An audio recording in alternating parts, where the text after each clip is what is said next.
salaamaaleykum wa rahmatullahi wa barakaatu mbokk yi nga xam ne ñooy seetaan ci seen YouTube Gëstu Xam-Xam ñu ngi leen di nuyu di leen ziara fas yéene ànd ak yéen ci benn émission bu bees te di ko wax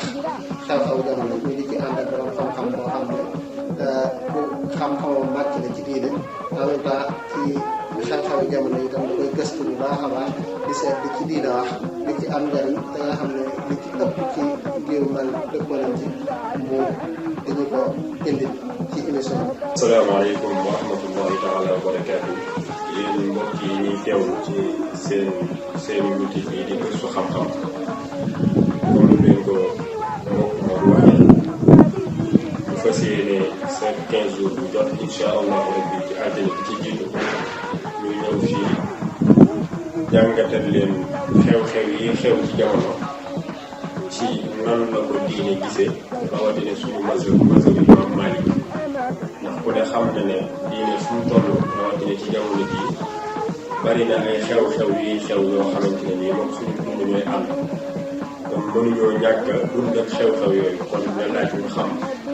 nan la ko diine gisee rawatina suñu yi bi ñu nekk waaye tamit di jàngat mboolem xew-xew boo xamante ne nii am na moo xam ci lu jëm ci diine la moo xam lu jëm ci wàllum dund yi moo xam lu jógee feneen ci ñuy woowee xëy na noonu lislaam yooyu yëpp incha allahu rabbi daañu koy indi ci ànd ak yéen ci di ko jàngat ci fan la jóge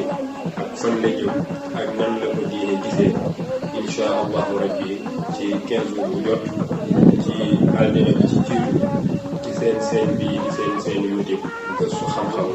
ci 22h30 incha allahu rabbi kon yéen ñëpp mën ngeen ko xaar te di ko teewlu incha allahu rabbi jërë ngeen jëf. émission boobu nag man ngeen di ko am ci suñu seen Gëstu Xam-Xam chaque 15 jours alterne ci 22h30 kon yéen ñëpp ñu ngi leen ci xaar.